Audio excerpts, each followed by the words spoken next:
What's up, guys? I'm back with another video. I hope you guys enjoyed that pond fishing video. If you guys didn't see it, it will be linked up there, around there. So this video is going to be about how big should your swim baits be? Should they be little 3-inch, 4-inch swim baits, you know, like these Kitex and Zooms, or should they be bigger Huddleston? This is an 8-inch, just 6-inch, or should they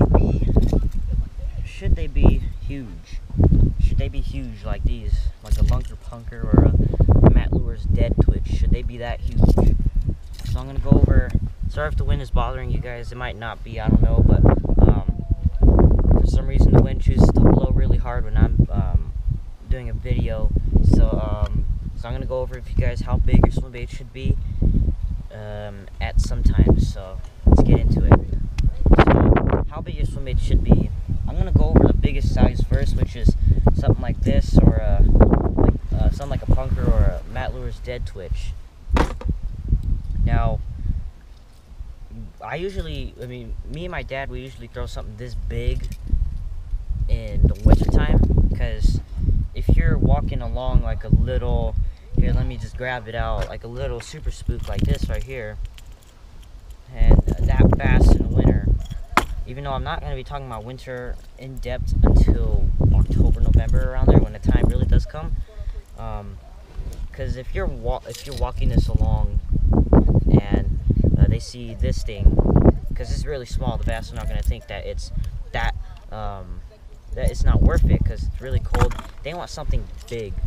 Now, it doesn't have to be trout color, just as long as it's big, because it's really it just really doesn't matter, because they want something big to eat, so they feel that it's worth it coming up to the surface and exploding on this thing. And I've seen my dad get exploded on this thing so much with this Lunker Punker, on this Lunker Punker. Now, same for this thing too. They want something big, so you know, you go with like a Matt Lure's Dead Twitch or a Lunker Punker right here. So that's when I would use something big. This is for the top range only, but anything big, like this is, like, I could estimate 10 inches around there. This thing's like a 12, I think. This thing's like, I'm pretty sure there's like 12 inches, but you know, use something big. If I were using something 10 inches or 12 inches, it would be on the top. Now in the middle or the bottom range, something like this is an 8-inch Huddleston right here. I like to use this if you're, you know, casting it out there and then you're just letting it sink to the bottom and you're just slow rolling that. Like, you're literally just doing that the whole time.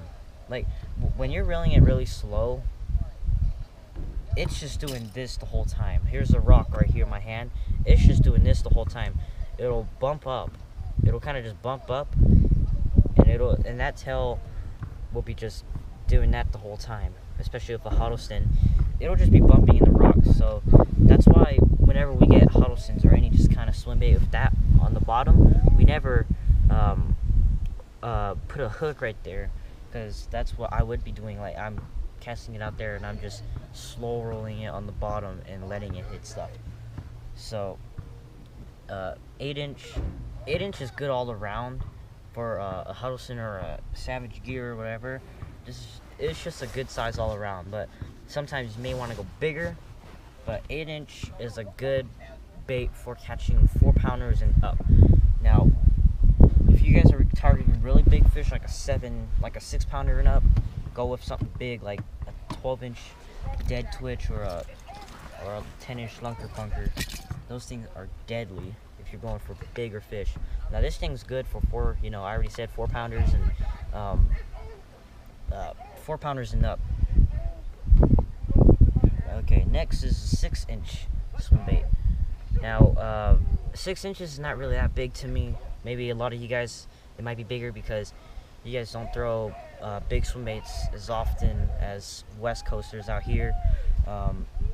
But, you know, it's just really popular. Like, I've seen my dad a lot throw big baits when I was little. Like, I didn't even know what I was doing. He was just getting his giant rod, giant meat stick, just throwing out his big baits out, you know, just, I don't even know what he's doing. And I was throwing like a Senko or whatever. He was throwing big baits. So this is where I learned, because every time me and my dad driving to the lake or driving home, we're always, you know, recapping the day, like, oh, I can't believe, we're just talking like, I lost that fish, my fault, whatever. But he always teaches me, you know, he's taught me so much, but I'm getting a little off track. 6-inch is a good all around. You could catch 10-pounders, you could catch 5-pounders, you can even catch 2-pounders, especially on this 6-inch. So, okay, let me wait. That's a loud jar. If you want to catch all around and you don't have the you don't have like swim bait rods, you have like a 7-foot rod with like you just have not the right rod to be throwing big baits like these right here. You just want to throw something pretty small, then throw a 6-inch Huddleston. This is in specific, this is a 6-inch Huddleston, 68 special, my bad. So 6-inch is my all-around favorite because this was actually the swim bait I first ever thrown. I've never caught a fish on a swim bait or big swim bait, but you know, like, I just wanted one day, and I feel really confident this winter.